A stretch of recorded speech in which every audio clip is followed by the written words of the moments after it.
আমাদের যে শাসন ব্যবস্থা, এই ব্যবস্থাটা নিজেই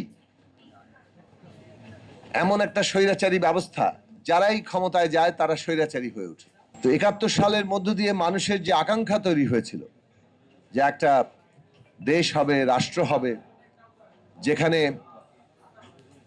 নাগরিকদের জন্য সাম্য, মানবিক মর্যাদা, সামাজিক সুবিচার প্রতিষ্ঠা হবে,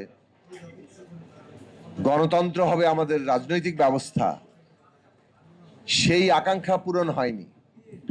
আপনারা বক্তব্য শুনেছেন কিভাবে অতি দ্রুততার সাথে আমরা সেই আকাঙ্ক্ষার মাটি হতে দেখেছি, অনেক ক্ষেত্রে বিপরীত দিকে হাঁটতে দেখেছি বাংলাদেশকে। একদলীয় শাসন, গণতন্ত্রের কে হত্যা করা, মানুষের উপরে অত্যাচার নির্যাতনের এক ভয়ঙ্কর রাজত্ব গড়ে তোলা, ত্রাসের রাজত্ব কায়েম করা, এইসব আমরা দেখেছি। এর বিরুদ্ধে যে মানুষের ক্ষোভ, লড়াই, সেই ক্ষোভ লড়াইয়ে আমরা যে কোনো নতুন ব্যবস্থা প্রতিষ্ঠা করতে পেরেছি তা না। নানাভাবে চেষ্টা হয়েছে, বিক্ষোভ হয়েছে, শাসনের পর শাসন বদলেছে, সেনা শাসন এসছে, গণতন্ত্রের লড়াই হয়েছে, নির্বাচন হয়েছে, কিন্তু মানুষের কাঙ্ক্ষিত পরিবর্তনটা আসে।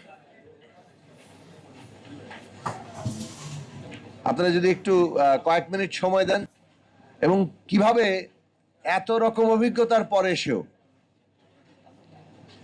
যে দলটি তত্ত্বাবধায়ক সরকারের দাবি করলো, তত্ত্বাবধায়ক সরকার ব্যবস্থা প্রতিষ্ঠা হলো একভাবে, কিন্তু তারপরে নিজেরাই তারা তত্ত্বাবধায়ক ব্যবস্থা বাতিল করে দিল।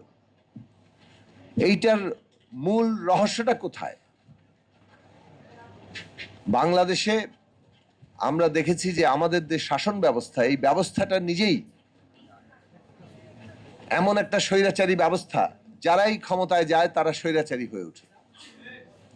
অন্য কোনো প্রতিষ্ঠান কাজ করতে পারে না, সমস্ত ক্ষমতা একজনের হাতে কেন্দ্রীভূত, সব প্রতিষ্ঠান, সমস্ত রাষ্ট্র ব্যবস্থা পকেটের মধ্যে ঢুকে যায়।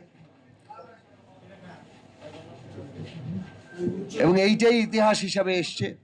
শেখ হাসিনা এটাকে একেবারে সর্বোচ্চ শিখরে নিয়ে গেছে, একেবারে এটাকে একটা নগ্ন চেহারা নিয়ে গেছে।